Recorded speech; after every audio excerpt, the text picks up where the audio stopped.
UNO തന്നെ പറഞ്ഞത് ഇതൊരു വംശഹത്യയാണ്. ഈ വംശഹത്യ എന്ന് പറഞ്ഞാൽ എന്താണ് എന്ന് പലപ്പോഴും നമ്മൾ ആലോചിക്കാണ്. എന്ന് പറഞ്ഞാൽ പുതിയ വംശത്തെ ഇല്ലാതാക്കുന്നതാണെന്ന് അതിന്റെ അർത്ഥം. പുതിയ വംശം എന്ന് പറയുമ്പോൾ പ്രധാനമായിട്ട് സ്ത്രീകളാണ്. പിന്നെ പുതിയ തലമുറ കുട്ടികൾ, ചെറിയ കുട്ടികളാണ്. അത് രണ്ടും ഇല്ലാതാക്കുക. 10,000-കണക്കിന് കുട്ടികളെയും സ്ത്രീകളെയുമാണ് കൊന്നൊടുക്കിയത്. പട്ടിണി കിടക്കുന്ന പാവപ്പെട്ട കുട്ടികൾ, അഭയാർത്ഥി ക്യാമ്പുകളിലുള്ളവർ, സ്ത്രീകൾ, അവരെയാണ് കൊന്നൊടുക്കിയത്. ഏതാണ്ട് 70,000-ഓളം ആളുകളെ കൊന്നൊടുക്കി കഴിഞ്ഞു. എന്നിട്ട് യാതൊരു ഉളുപ്പുമില്ലാതെ ഇസ്രയേലിന്റെ വക്താക്കൾ പറയുന്നത്, അമേരിക്കയുടെ പിന്തുണയോടെ പറയുന്നത്, പലസ്തീനെ, പ്രത്യേകിച്ച് ഗാസയെ ഞങ്ങൾ കൈവശപ്പെടുത്തും, എന്നിട്ട് തൂക്കി വെക്കുമെന്നാണ്.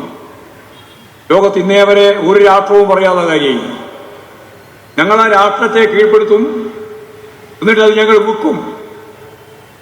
യുദ്ധത്തിനുണ്ടായ ചെലവ് അതുവഴി ഞങ്ങൾ തിരിച്ചുപിടിക്കും.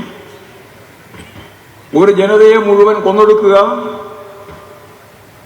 അവിടെ ആവാസ കേന്ദ്രമായിരുന്ന ഭൂമി പിടിച്ചെടുക്കുക, എന്നിട്ട് ആർക്കെങ്കിലും വിൽക്കുക. ഗാസയെ സംബന്ധിച്ചിടത്തോളം ഇസ്രയേലിന്റെ നിലപാടാണ്. ഇറാന് നേരെ കടന്നാക്രമണം നടത്തി, ആയുധപ്രയോഗം നടത്തി. ഇസ്രയേലിന് മാത്രം കഴിയില്ല എന്ന് വന്നപ്പോൾ അമേരിക്കയും ബോംബാക്രമണം നടത്തി ഇറാന് നേരെ.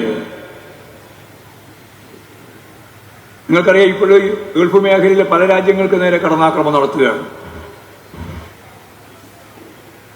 അതിനെല്ലാം ക്രോഡീകരിച്ചാൽ ഇങ്ങനെ പറയാം: കോവിഡ് രക്ഷയില്ലാതെ ഈ ഭൂമുഖത്ത് ഞങ്ങളെ തളക്കാൻ ആരും തന്നെ ഇല്ല. ഞങ്ങൾ ആഗ്രഹിക്കുന്നതിന്റെ അപ്പുറത്ത് ഒരു ജനതയെയും ഒരു രാഷ്ട്രത്തെയും നീങ്ങാൻ ഞങ്ങൾ അനുവദിക്കില്ല.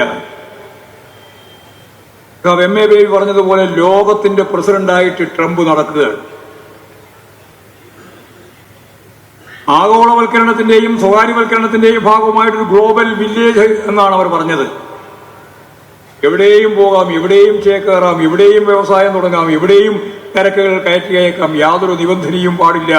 അതായിരുന്നു ഈ ആസിയൻ കരാർ ഉൾപ്പെടെ.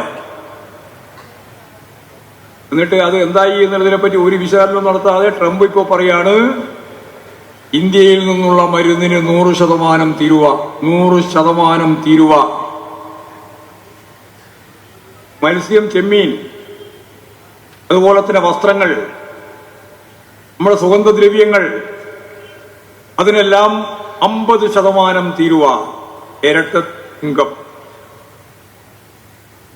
3% മുമ്പുണ്ടായിരുന്ന ആകെയുള്ള നികുതി. 3%.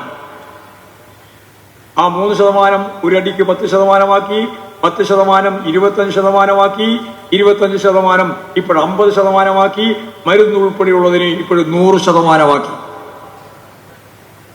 ഇത് ഇന്ത്യൻ സമ്പദ് വ്യവസ്ഥയെ മാത്രമല്ല, ലോകത്തിലെ 3-4 ലോക രാജ്യങ്ങളെ പമ്പിച്ച രീതിയിൽ ബാധിക്കുന്ന പ്രശ്നങ്ങളായിട്ട് വരികയാണ്. നമ്മളെല്ലാം, കേരളം ഉൾപ്പെടെയുള്ള എല്ലാ മേഖലയും